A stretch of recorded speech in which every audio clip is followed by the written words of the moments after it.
Texas A&M is looking like a wagon, all right, behind Marcel Reed. We said during the week, if Marcel Reed, we knew without a shadow of a doubt, was going to be your guy, you feel good about the Aggies, they rolled. Now, they found a way to get it done in Jerry World. Final score, Texas A&M 21, Arkansas 17. But I see a path now for A&M to keep a good thing rolling the first year under Mike Elko. We'll talk about everything involving this game and the path forward for A&M, but make sure you're subscribed right here to the On3 YouTube channel. A lot of you Texas A&M fans saying, JD, I got all my Texas A&M fix that I need over at Tex Ags. Yo, I love Tex Ags. They're doing the Lord's work over there at Tex Ags, Billy Lucci and company. Would encourage you to also be subscribed here as a supplement to that. We're going to talk a lot about your Aggies here going forward. Got a funny feeling they're not going anywhere anytime soon. All right? Now, this to me, I think, should be a very validating win for Texas A&M. A lot of people are going to say, well, JD, it's Arkansas, right? Like, weren't we talking about Sam Pittman maybe being fired during SEC Media Days? End of last year, it's like, he's going to get the axe. We want to celebrate a win over Arkansas.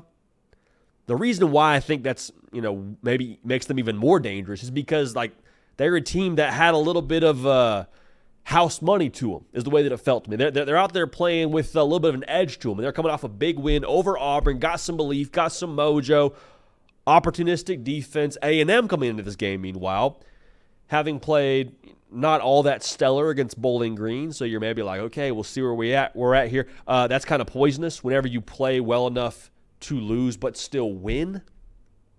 Not saying A&M played well enough or poorly enough to lose to Bowling Green, but I didn't have their best game. Arkansas also, Taylon Green, dynamic quarterback. They have a defense that I already mentioned. They live off of takeaways. You got a redshirt freshman quarterback in there. Like, there's a lot of pieces here to where the recipe could have been disastrous for A&M if they were not on their P's and Q's.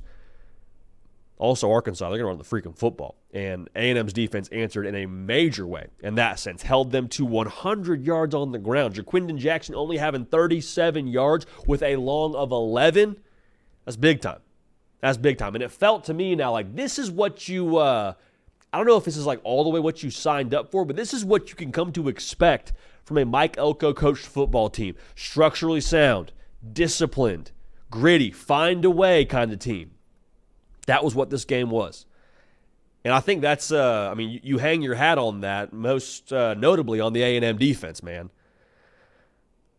The way they got after Taylon Green. Whenever you play a dynamic threat in Taylon Green or just a mobile quarterback in general, the temptation is to be passive. Spread the net, try and box him in, make him make the mistakes. They got after him yesterday, man.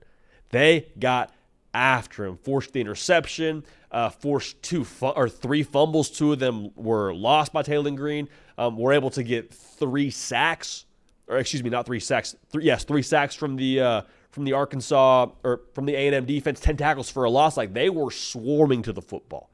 They were all over the place. That they made sure they dictated terms to Arkansas. Did Texas A&M. And again, I think you go back to Mike Elko, the grit, the toughness, the game plan, all those things. Ultimately, the strip sack to win the football game. All those things, to me, you kind of say, okay, that's the Mike Elko edge that we're going to see more of here. This is just the first year of this for Texas A&M. But that was always the thought now.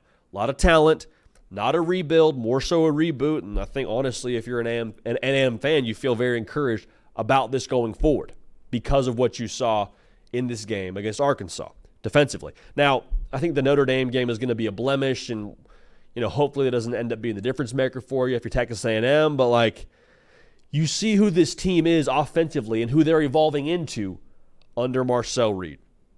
Now, Marcel Reed didn't have a crazy day on the ground, had the rushing touchdown, but he didn't have the days he's had against Florida and against Bowling Green. But like, you see, even the threat of his legs, what we said during the week, elevates everyone else on this football team offensively.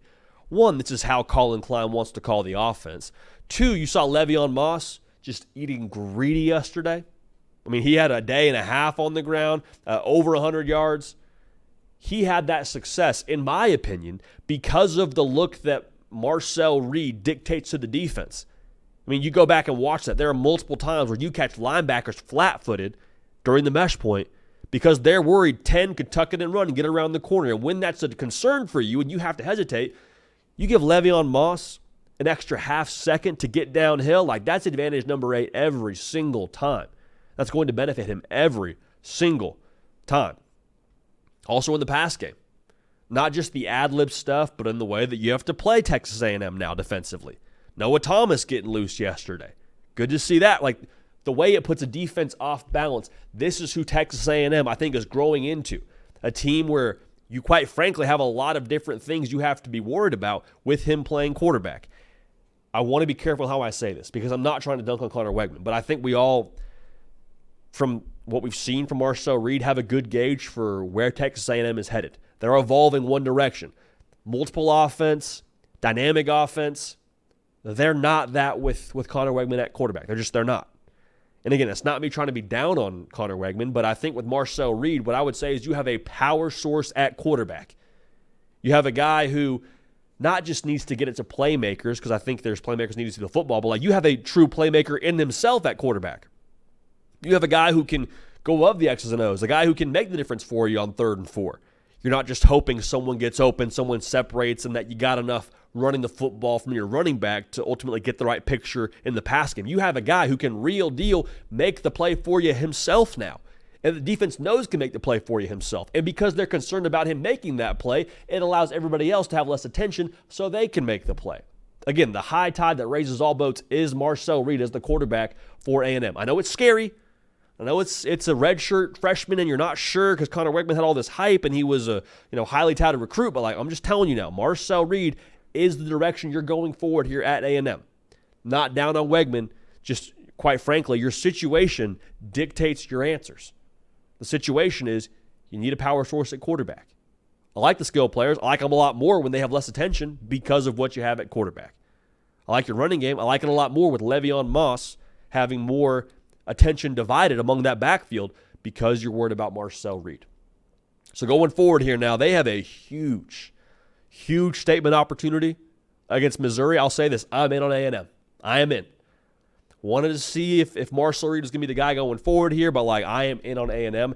Massive one against a ranked Missouri team. We'll see how high they're ranked when they play them, but like I cannot wait for that one. It's going to be a lot of fun, and that's a chance, I think, for A&M to kind of reintroduce themselves to the rest of the college football public. Because the Notre Dame game is what a lot of people are living with now in their mind with A&M. When they see that game against Missouri, I think it could be a very different story, and I think we could be talking about A&M a very different way here after that game. So, the Aggies getting it done in Jerry World, beating Arkansas, gritty, defensive plays all over the place. Marcel Reed, dynamic offensively. The offense looked dynamic under him. I know it was only 21 points, but still good enough to get it done. And you're excited about the future now going forward. Mike Elko, you're already seeing the fingerprints of what he brings to the table. Very, very evident in College Station. Make sure you're subscribed. Let me know on the socials at JD Piquel what you thought of this game. If you're a Texas A&M fan, we appreciate y'all and we love y'all. We're going to keep this party rolling. We will see y'all next time.